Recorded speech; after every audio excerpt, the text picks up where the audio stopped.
जान सज्जाद को भी ले आओ यार, तुम लोग हमसे रूठ के बैठे हो भाई।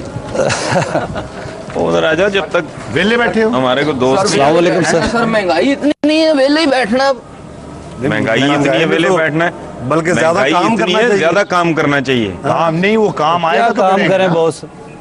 150 रुपया रोज कमाते हैं, साइकिलों से 4 बच्चे हैं, 200 रुपए किलो दाल है। क्या करें हम? पढ़ाना तो बहुत मुश्किल है, बच्चों का पेट पालना बड़ा मुश्किल है। दाल भी नहीं पका सकता, और आपको पता है भूख की वजह से 229 बंदे मर गए हैं। खुदकुशी की है उन्होंने। खुदकुशी की है। नहीं यार, पूरी खबर मैं आपको बताता हूँ कि भूख की वजह से और घरेलू झगड़ों की वजह से टेंशन। अच्छा, हालांकि घरेलू झगड़ों के पीछे भी वही बात है, इक्तसादियात ही, भूख नंगी होगी ना।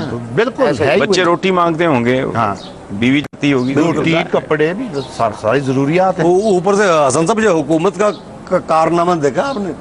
वो जो हुकूमत के तो बहुत सारे कारनामे हैं। एक तो बिल्कुल ही मुजरमाना कारनामा जो किया, ऊंट रेस में माजूर होने वाले वैसे ये बड़ी 800 बच्चों का को जो मुआवजा दिया था, हरजाना या मुआवजा या जो कॉम्पनसेशन कह लें, वो वजारत खारजा खा गई है। देखिए कितना बड़ा जुल्म है कि एक बच्चों के साथ पहले इतना बड़ा जुल्म हुआ है, वो नकारा हो गए हैं, वो बिल्कुल बेकार हो गए और उनके पैसे भी मार दिए। 26 करोड़ रुपया कॉम्पनसेशन का आया है, वो भग के सरकार जब्त हो गया है। वाह, ज्यादती है। पेट्रोल सस्ता भी हो गया बॉस, पेट्रोल सस्ता भी हो गया, फिर भी स्टाफ बाई स्टाफ 10 रुपए। एक बात है, हुकूमत को ब्लेम करते जाना मेरा ख्याल मुनासिब नहीं। हम लोग खुद भी हुकूमत से कम जालिम नहीं है। पता लगता है कि कल पेट्रोल की कीमत बढ़नी है, उसकी सेल बंद कर देंगे, पंप बंद हो जाता है। ठीक है, 1 रुपया बढ़ेगा, वो कई गुना बढ़ा देंगे। बिल्कुल सही, ठीक है। उसके बाद अगर कम हुआ है तो कम नहीं करना। ये बेहयाई बेशर्मी हमारे अपने अंदर भी बहुत है। जो रेट एक दफा बढ़ जाता है वो वापस नहीं आता। वो कहते हैं कि बढ़ा हुआ पेट और चढ़ा हुआ रेट। हाँ जी, हाँ जी, ये वापस नहीं, ये कभी वापस ये नहीं। रेट की वजह से वो थानेदार साहब की दर्जी ने बाजू भी आधे वो कपड़ा बचा लिया ना, कपड़ा बचा कपड़ा बचाया, थोड़े पैसे दिए थे आप। कम कपड़ा भाई। मैंने कहा बात सुने, आज मैंने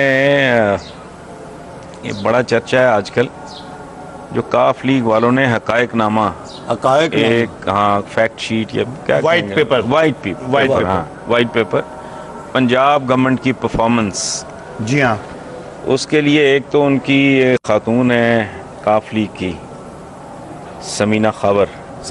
एक तो मैंने उनको कॉल किया था, दूसरे मैंने ज़ईम कादरी साहब को। अच्छा, ज़ईम कादरी साहब अपने? हाँ, अपने कादरी बाबा। अच्छा, वो अपने कादरी बाबा है ना जी। तो समीना खबर नहीं अपनी है, सारे ही अपने हैं। रोटी के बारे में सुने बहुत, रोटी के बारे में, और 2 रुपए की रोटी के ऐलान है। अगर 2 रुपए की रोटी गरीब को मिलेगी, जब आप तंदूर पे जाएंगे तो वो कहेंगे 4 रुपए की रोटी है। नहीं देते, नहीं, 2 की भी हो तो ऊपर पता नहीं 10 रुपए लगते हैं। मंजूर खैरियत, ठीक ठाक, कैसी हैं? आपका जिक्र हो रहा था। Thank you sir. वो इंग्लिश में कहते हैं think of the devil, and there he is. अभी कादरी साहब की बात हो ही रही थी। मैंने कहा जी वाइट पेपर का आजकल बड़ा चर्चा है, ठीक है जी। तो ये चूंकि रिप्रेजेंट करती हैं समीना बीबी काफ लीग को, ठीक है, क्यू लीग भी सही कहते हैं, काफ नहीं, वैसे क्यू लीग ही कहना चाहिए। काफ से समझ नहीं आती कि काफ डंडे वाला है या नहीं कैंची वाला, नुक्तों वाला है। नुक्तों जवाबन तो ये भी कहा जा सकता है कि नून भी नौटंकी वाला है। 2 नुक्तों वाली आपने कहा था कि काफ, दूसरे वाले में कहने की काफ 2 नुक्तों वाला है। अच्छा, ठीक, मैंने तो सही कर दी। अच्छा, ये मुझे बताएं कि व्हाइट पेपर का आजकल बड़ा रौला जो आप लोगों ने फ्लोट किया है, ये मैं बल्कि लेके आई हूँ, क्या है? हम ज़ईम कादरी साहब से 2009 से लेके 2010 की जो नून लीग की स्याहकारियाँ हैं, उनको हमने वाइट पेपर पे शाया किया है। क्या उसके मतलब मेन आपका चार्जशीट के नुकात क्या हैं? जी, उसमें वैसे तो हर चीज़ में आप देख लीजिए, जैसे एक करके एक बताएं वो उसका जवाब देंगे, फिर आप दूसरा बताएं वो उसका जवाब। जैसे फाइनेंशियली सुबह हमारा कोलैप्स हो चुका है। पिछले साल परवेज इलाही साहब ने कोई बंदा टका देने को तैयार नहीं। बिल्कुल एग्जैक्टली। तो इसका आप बताएं, इसका कौन मॉनिटर करेगा, कौन जवाब देगा? पंजाब हमारा दिवालिया हो चुका है। एक बात हो गई ना, बारी बारी। मेरा नहीं ख्याल जी कि दिवालिया होने की बात है। फाइनेंशियल क्रंच यकीनन बहुत बड़ा आया।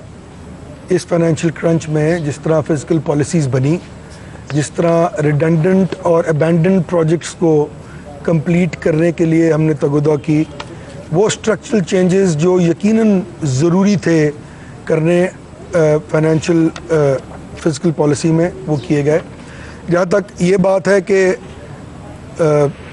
सूबा दिवालिया हो गया, मेरा ख्याल में ये फैक्ट्स एंड फिगर्स से आ रही बात है।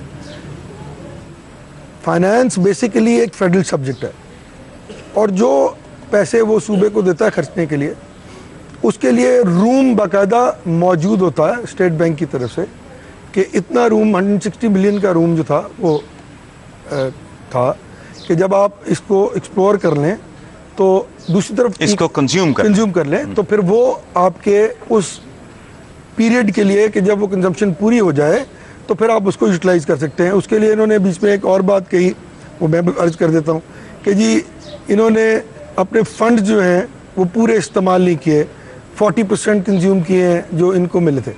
तो एक तरफ तो ये बात है कि 43% कंजम्पशन हुई फंड्स की, दूसरी तरफ ये हुआ कि वो बैंकरप्ट हो गया। ये हिसाब किताब के बाहर की बात है। बहरहाल ये इनकी सोच है, सही भी हो, ये कहते हैं सही है, मैं इससे माजरत से डिसएग्री करता हूँ। ये इशू नहीं है, 80 अरब का कोलैप्स क्या है? नहीं, कोई कोलैप्स नहीं है, ये बिल्कुल गलत बात है।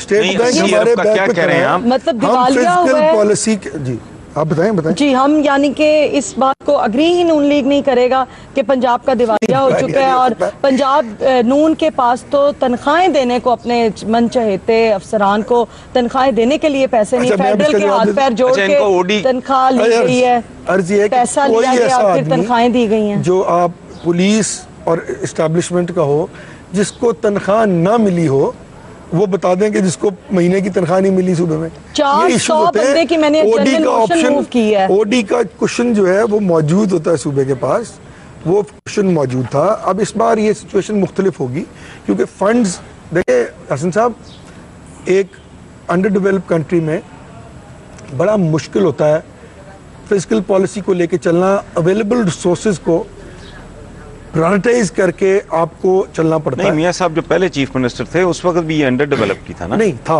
उस वक्त तो था, इस तरह की कोई चीज सुनने में नहीं आई। नहीं, कुछ भी नहीं हुआ, अभी भी कुछ नहीं हुआ। ये शोर बहुत मचा है, शोर ही मचा, वो शोर मचा है। नहीं, और कहा गया कि लोगों को इनकार कर दिया, इस किस्म की बातें। ये इशू नहीं है। स्टेट बैंक हर वक्त इश्यूज ही हैं जो आवाम हमारी देख रही है, जो पढ़ रही है, जो सुन रही है। नहीं, स्टेट बैंक हर वक्त सूबे के गवर्नमेंट के साथ बैक पे खड़ा हो रहता है। ये एक बजटरी मतलब लाजिम और मलजूम है। अच्छा कादरी साहब, अगर ये जो कॉमेडी सिचुएशन, ये तो बताएं हसन साहब, ये नून वाले शोर मचाते रहते हैं कि जी पीपल्स पार्टी के पास वजीर खजाना ही नहीं है, वजीर खजाना ही नहीं है, और नून के पास जो वजीर खजाना वो पीपल्स पार्टी का है। कायरा साहब, नून के पास तो बहुत से वजीर नहीं है। तालीम का 16,000 फर्क पड़ा है, एमटी पड़ी हुई है, हेल्थ का फर्क पड़ा है, आईटी फारिग है, प्लानिंग एंड डेवलपमेंट खाली पड़ी हुई है। इसका जवाब हेल्थ एजुकेशन, इसका जवाब ये है कि हमने बारहा अपने कोalition पार्टनर्स को नंबर 1 ये कहा कि जी आप लिस्ट दें ताकि इसको बढ़ाया जा सके। लेकिन अब जो सिचुएशन हुई है 18th अमेंडमेंट के बाद, हम ये समझते हैं कि हमें उस पर स्टिक करना चाहिए। प्रॉब्लम सबसे बड़ा ये है कि गैर तरक्याती अखराजात जो है ना जी, हसन निसार साहब, उसने इस मुल्क का सबसे ज़्यादा बेड़ा गर्क किया है। आज प्राइम मिनिस्टर और प्रेसिडेंट के गैर मुल्की दौरों के लिए 13 अरब रुपया मुख्तस किया गया इस बजट में। एक मजाका खेज बात है, 25 लाख रुपया रोज़ का खर्चा सिर्फ प्रेसिडेंट हाउस और प्राइम मिनिस्टर हाउस का रखा गया। एक ऐसे मुल्क में जहां पिछले महीने एक महीने में 229 लोगों ने खुदकुशी भूख की वजह से खुदकुशी। पूरी दुनिया में वावेला हो रहा है, पूरी दुनिया में वावेला हो रहा है कि हाइडल पावर अगर मौजूद नहीं होगी 60 to 70%, तो उस मुल्क की एनर्जी क्राइसिस जो है वो इतना बढ़ेगा और कीमत बढ़ जाएगी कि वो फैसिलिटेट नहीं कर सकेगी आपकी इंडस्ट्री को, और आपकी कॉस्ट ऑफ प्रोडक्शन बढ़ जाएगी। 11 रुपए का यूनिट है। अगर हाइडल पावर बन रही हो जो कि एक सस्ती बिजली है और वो 60% to 70% ना हो तो वो वायबल प्रोपोजिशन ही नहीं है। बात बताएं, आप किन लोगों का बेड़ा गर्क करने पर तुले में है? हाइडल में तो मेरा ख्याल है कोई खांचा वांचा लंबा चौड़ा नहीं है। है ही नहीं ना जी। और सबसे बड़ी सबसे बड़ी बात है निसार साहब कि वो एक सोच होती है। जी समीना, आप कुछ कहना चाह रही थी? जी हसन साहब, अभी मेरे भाई ने कहा कि अखराजात फेडरल गवर्नमेंट के बता रहे हैं, तो हम यहाँ पे वजारतों की बात कर रहे थे कि वजारतें तो एम्प्टी पड़ी हुई हैं और उनकी जगह टास्क फोर्सेस ने ले ली हुई हैं। उनके अखराजात कौन बर्दाश्त कर रहा है, कैसे बर्दाश्त कर रही है गवर्नमेंट?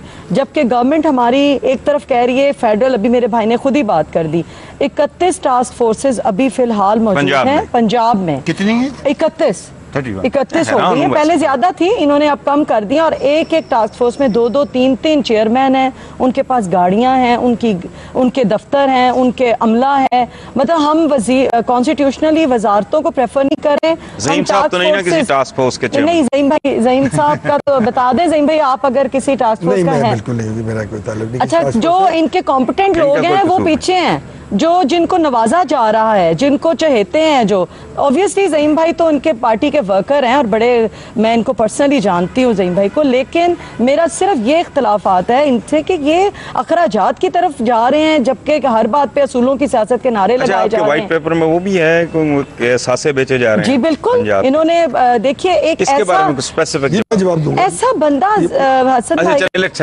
कप ऑफ टी, फिर इसके बाद चाय पीने। चाय का टास्क मेरे जिम्मे ही आता है हमेशा। तो चाय का टास्क पूरा करो भाई, ये हमारा टास्क फोर्स है। कोई पंजाब का वाली वारिस है, कोई मॉनिटर कर सकता है? हुक्मरान पंजाब के आकर पंजाब के असासे बेच रहे हैं। पंजाब हमारा, अब कल को तो आप सुनेंगे शाही किला और बादशाही मस्जिद का भी सौदा हो गया, उसको भी बेच दिया गया। अभी कसूर में रिसेंटली 20 करोड़ की जगह है, ज़हीम भाई को पता होगा इस बात का, 20 करोड़ की जगह को 1.25 करोड़ में बेचा गया है, जिसके ऊपर वहां पे बड़ा शोर मचा है। अवाम डीपीओ के दफ्तर चली गई, डीसीओ के ऑफिस जा रही है, शोर डाल रही है कि ये क्या गवर्नमेंट कर रही है, लेकिन कोई सुनने वाला ही नहीं, वाली वारिस ही नहीं है। तो इसके ऊपर कौन, ज़हीम भाई, कौन बैठेगा, कौन कंट्रोल करेगा इन चीजों को? अच्छा, नहीं, आपके व्हाइट पेपर का आपके नजदीक सबसे ज्यादा अहम एतराज कह लें या पॉइंट कह लें, वो क्या है? एडमिनिस्ट्रेटिवली आप देखिए, सुबह हमारा फाइनेंशियली तो कोलैप्स कर ही चुका है, परवेज इलाही साहब ने कह दिया था। अब एडमिनिस्ट्रेटिवली आप देख लें, कोई अफसर इनके साथ अच्छा बंदा जो है वो काम करने को तैयार ही नहीं है, क्योंकि जो इनका वे ऑफ, उनको आप कह सकते हैं टॉकिंग ही कह लें, उंगली के इशारे से तो मियां साहब 1 मिनट में डिसमिस कर देते इतने बड़े 21वें 22वें ग्रेड के अफसर को, 20वें ग्रेड के अफसर को उंगली का इशारा डिसमिस। वैसे एक एतराज तो ये है कि बहुत जूनियर लोग बहुत सीनियर पोजीशन पे काम कर रहे हैं।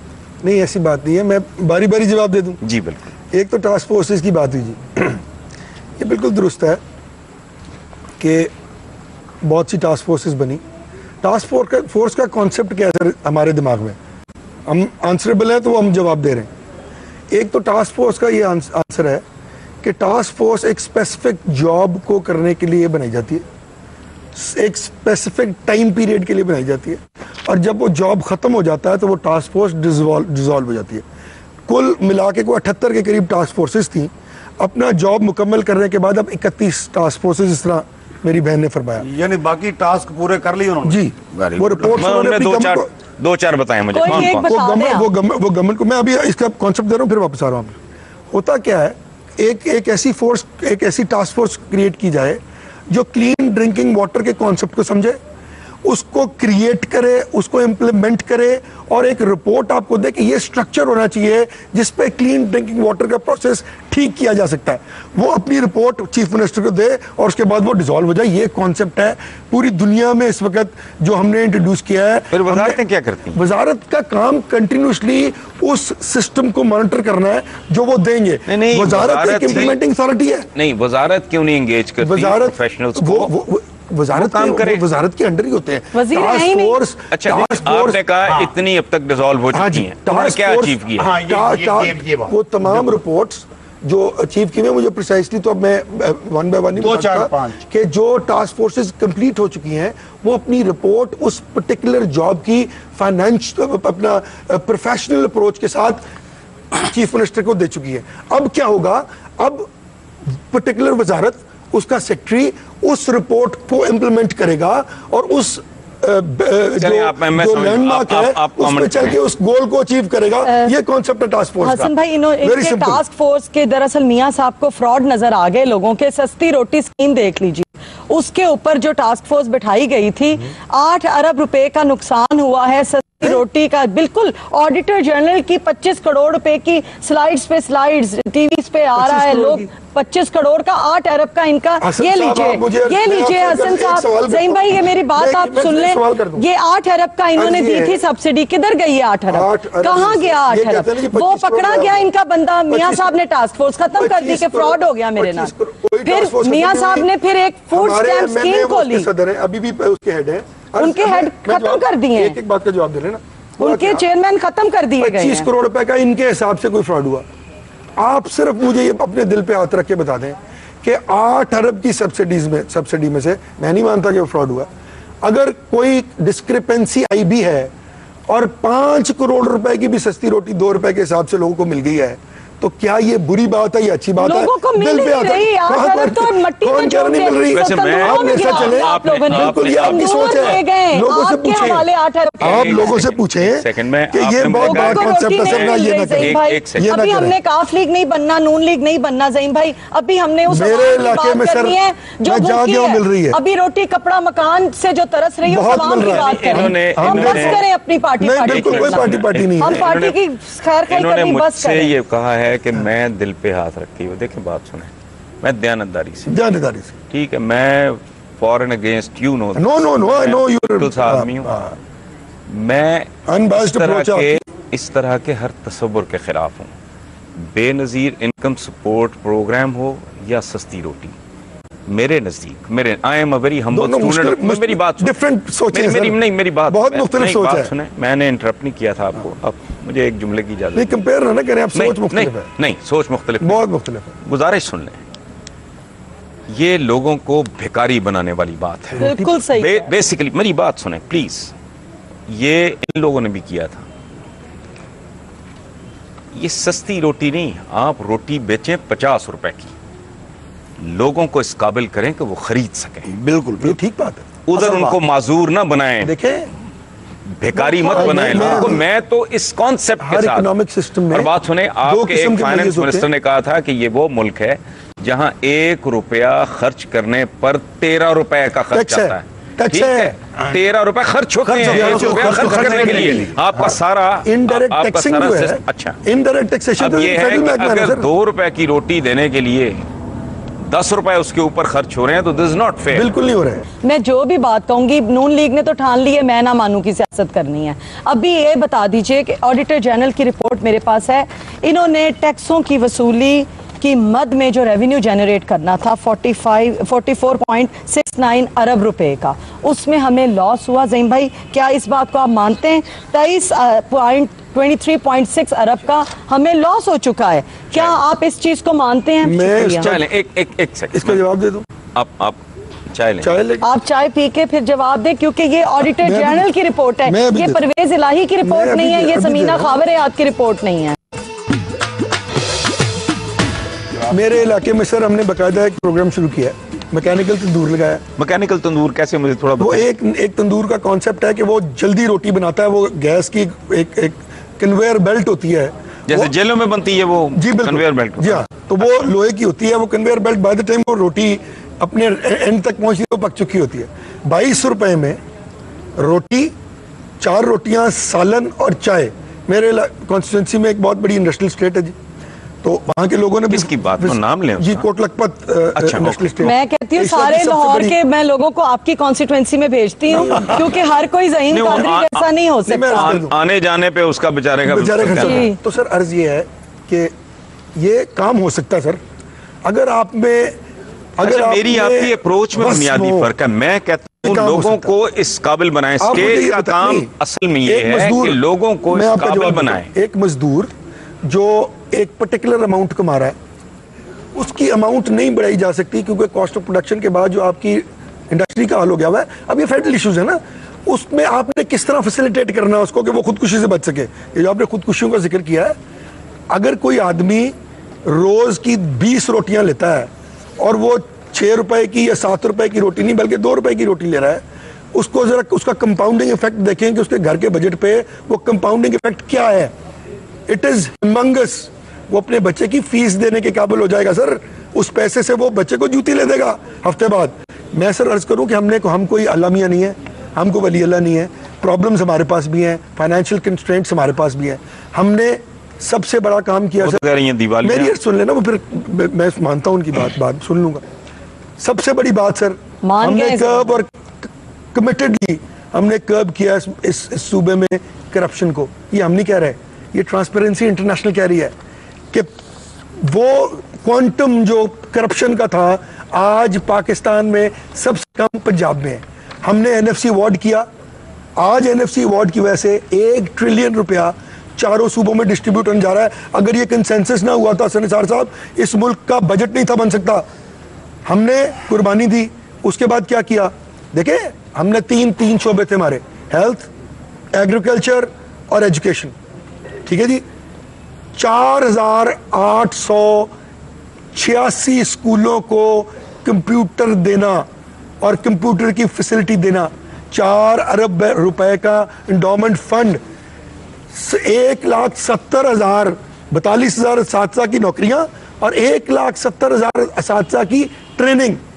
उसके बाद उन बच्चों को जिनके लिए ये जो निजाम है वो जुल्म बन गया हुआ है। तो फिर आपको वर्ल्ड बैंक ने फिर आपको क्यों आपकी प्रोजेक्शन रोक दी, क्यों फंडिंग रोक दी है? अगर आप इतना बच्चों का पढ़ाई का ख्याल रख रहे हैं, उनका प्रॉब्लम नहीं है, आपके पास कोई प्रोजेक्ट नहीं है। से बात करें, आप लोगों की बात कर रही थी, एक सेकंड जरा उसकी हाईलाइट। मैंने इनको टैक्सेस की मत बताई थी और नहीं, ये रिपोर्ट कहाँ की है? स्टेट बैंक की जी, ये ऑडिटर जनरल। इसका जवाब दें। टैक्सेस का सबसे बड़ा प्रॉब्लम ये दुरुस्त कह रही है, वो कलेक्शन होता क्या है कि जब आप बजट में जाते हैं, मैं इनको बता दूं छोटा सा, नहीं नालायक अफसर बिठाए हुए थे जी, स्टूडेंट हूं, छोटी सी बात नहीं, अफसर बैठे हुए थे जिनको तरीका ही नहीं आया। हुआ क्या, सबसे बड़ा प्रॉब्लम क्या हुआ कि बजटरी आप प्रिज्यूम करते हैं और एक टारगेट फिक्स करते हैं कि ये हमारा टारगेट है नेक्स्ट ईयर का। उस टारगेट, मैं नहीं बात करता कि गवर्नर रूल लगा उसमें क्या हुआ, कौन आया, उसने क्या किया, लेट्स लीव इट बिहाइंड, छोड़ दें इसको। सबसे बड़ा प्रॉब्लम ये हुआ कि सबसे ज्यादा टैक्स जो इकट्ठा किया जाता था, आज में अगर आप एक्साइज की बात करें ना, तो हमारा वो वाहिद सूबा है जहाँ पे लग्जरी टैक्स हमने गाड़ियों पे लगाया हुआ है। हम लग्जरी गाड़ियां हमने नहीं लिया, रखते हैं, BMW, मर्सिडीज है, प्राडो, ये अमीर बंदा लेगा सही भाई, गरीब बंदा नहीं ले सकता। बड़ी इंपॉर्टेंट बात है, बड़ी इंपॉर्टेंट बात। जिस पे टैक्स हुआ क्या कि एक स्लम्प आया बहुत बड़ा। सबसे ज्यादा टैक्स जो इकट्ठा होता है वो प्रॉपर्टी की मद से होता था। एक बहुत बड़ा स्लम्प आया प्रॉपर्टी की मार्केट में, रेट्स यकसर गिर गए। डीसी रेट एक फिक्स हुआ होता है एक पर्टिकुलर जगह का कि उससे कम आप रजिस्ट्री नहीं करा सकते और उसे ठीक, यू नो, एवरीबॉडी नोस, वो एक बहुत बड़ा फ्रॉड है। मैं कहता हूँ वो गलत है। डीसी रेट, एक कीमत 10 करोड़ रुपए होती है, डीसी रेट में 1 करोड़ रुपए है, वो रिवाइज ही नहीं हुआ पिछले 20 साल से। इसमें भी एक ये प्रॉब्लम है। मैं तो जो चीजें वो एडमिट करूंगा, हमने नहीं की, हमें करनी चाहिए। लेकिन हुआ क्या कि बहुत बड़ा चंक जो टैक्स का इकट्ठा होता था वो प्रॉपर्टी की सेल एंड परचेज पे होता था। प्रॉपर्टी की कीमतें इतनी ज्यादा गिर गई कि लोगों ने उसको रोक दिया और 30 to 40% उसमें लैप्स आया। अब ये हमारा कसूर तो नहीं है। हसन भाई, मेरे भाई ने बात की, तो ये क्यों ना फिर वो प्रॉपर्टी जो इन्होंने मियां साहब ने बैंक को प्लज की हुई है 1998 से जो केस चल रहा है, नहीं वो और बात कर रही है, प्लीज पहले पूरी बात सुनिए। पर्सनल बात करी नहीं, पर्सनल नहीं है ये, मैं अवाम के सामने लेकर आ रही हूँ। अगर मैं डिफॉल्ट कर रहा हूँ कहीं बिलफर्ज, let's assume it for a minute, तो वो पर्सनल तो ना हो गया ना जी भैया, हमारे मुल्क के वो हुक्मरान हमारे सूबे मैं डिफॉल्ट कर रहा हूँ। अच्छा, आप पूरी बात पहले एक्सप्लेन करें। जी, बात ये है, शायद मैं ही गलत समझ रहा हूँ। हसन भाई, मेरे भाई ने अभी इतनी अच्छी बात कही है कि जो हमने प्रॉपर्टीज में स्लम्प आया या अखराजात की जो बात थी, यहाँ जो लोगों से टैक्सेस की थी, तो इन सारी चीजों का एक हल वजीर आला साहब खुद क्यों नहीं मिसाल बनते हैं? उनके ऊपर जो करप्शन के इल्जामात है, बेशक वो मेरी तरफ से एक आम बंदे, देखें बात सुने, मैं एक सेकंड, ना दहिंदा है वो बैंकों के। ये और बात पर ये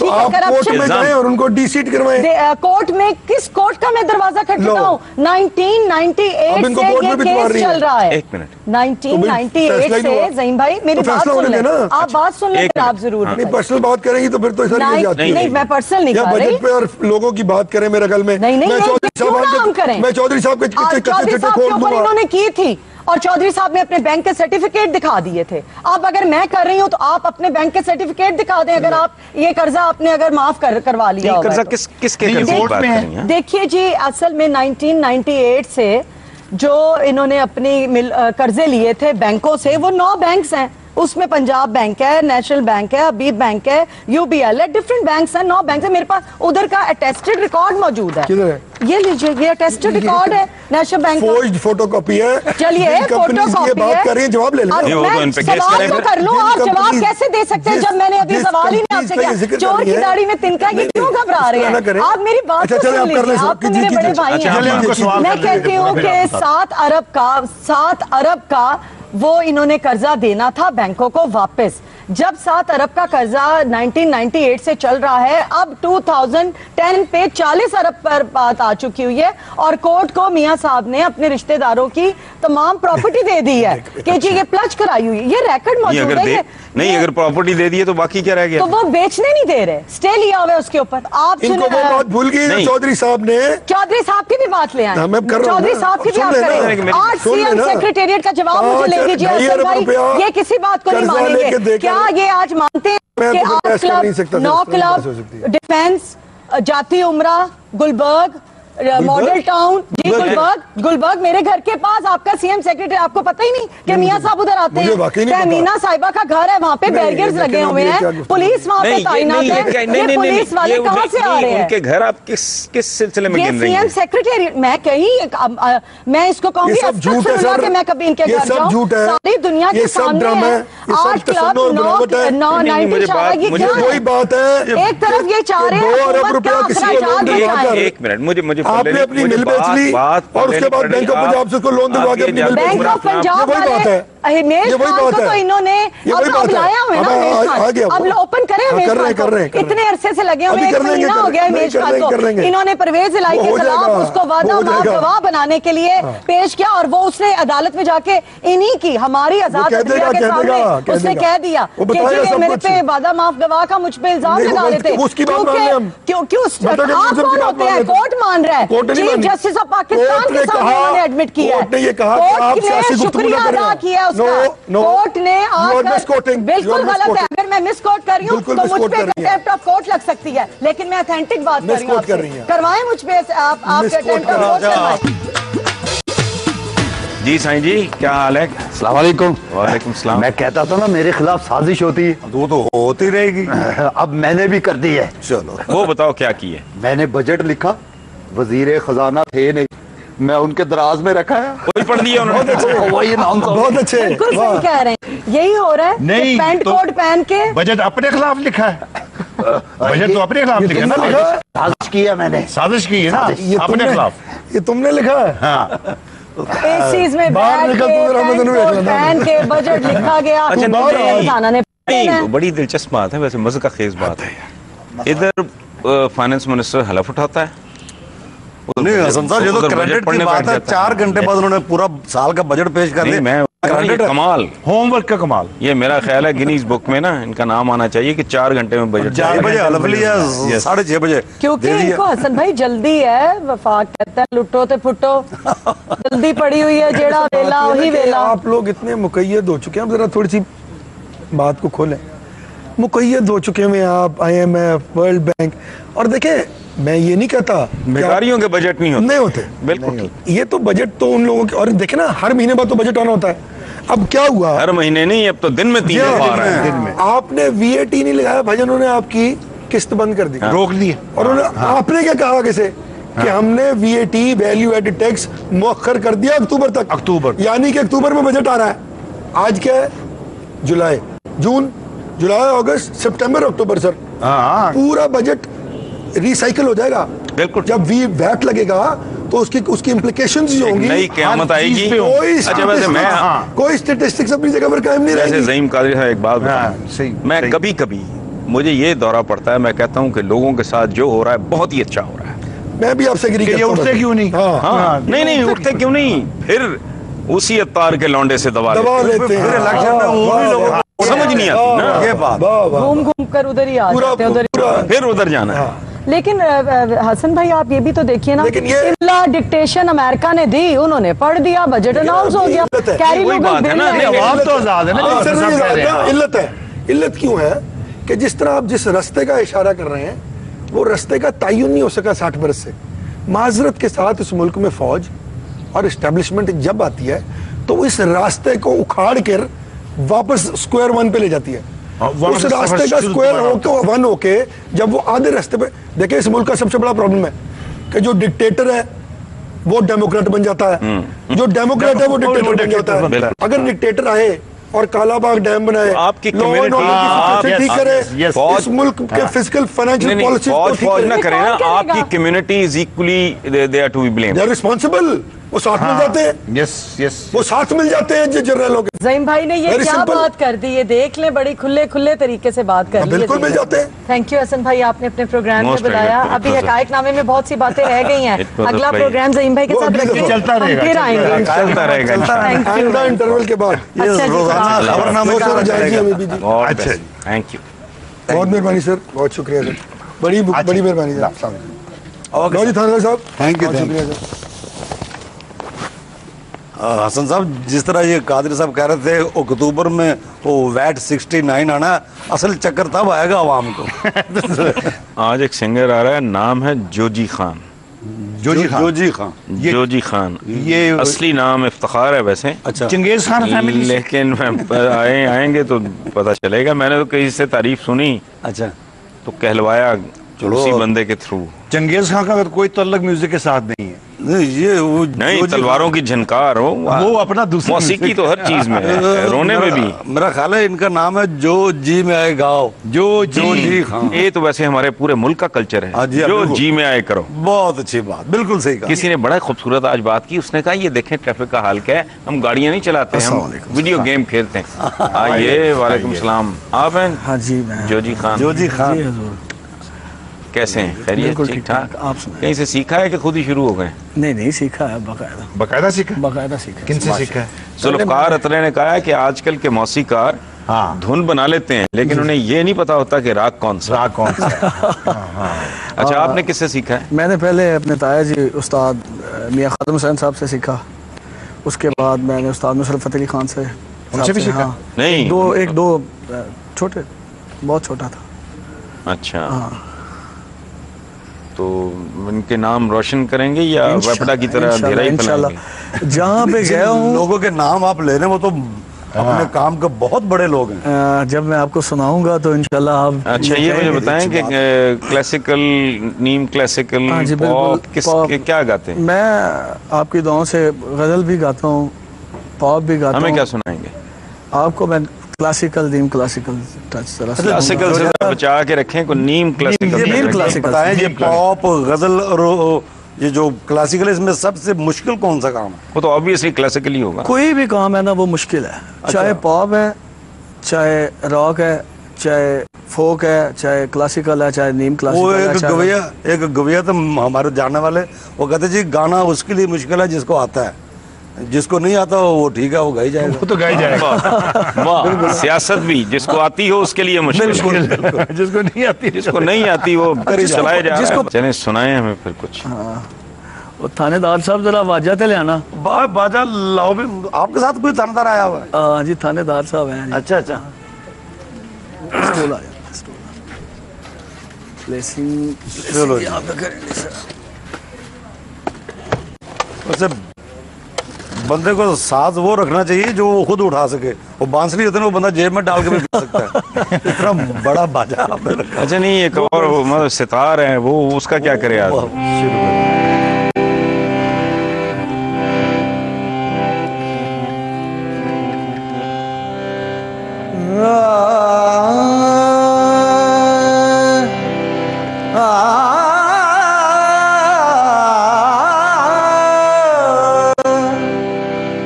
सांवरे तोरे बिना जिया जाए ना,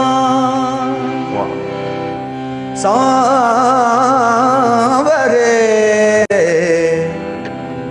तोरे बिना जिया जाए ना,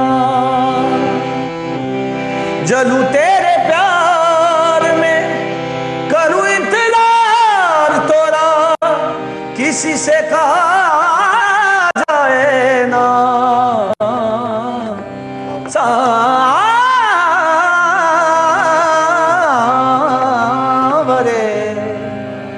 तोरे बिना जिया जाए ना, याद तेरी मोरा मन तड़पाए, सॉरी रहना नींद ना आए, याद तेरी मोरा मन तड़पाए, सॉरी रहना नींद ना आए, बिरह की मारी देखूं राह तेरी, दो नैनों के दीप जलाए, जलूं तेरे प्यार में करूं इंतजार तोरा, किसी से कहा जाए ना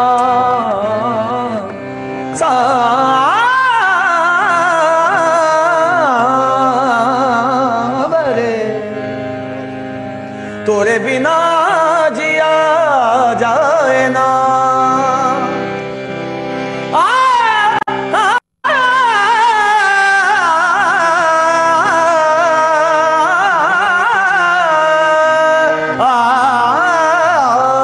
डूब चले मेरी आस के तारे, कैसे पहुंचूं पी के धारे, डूब चले मेरी आस के तारे,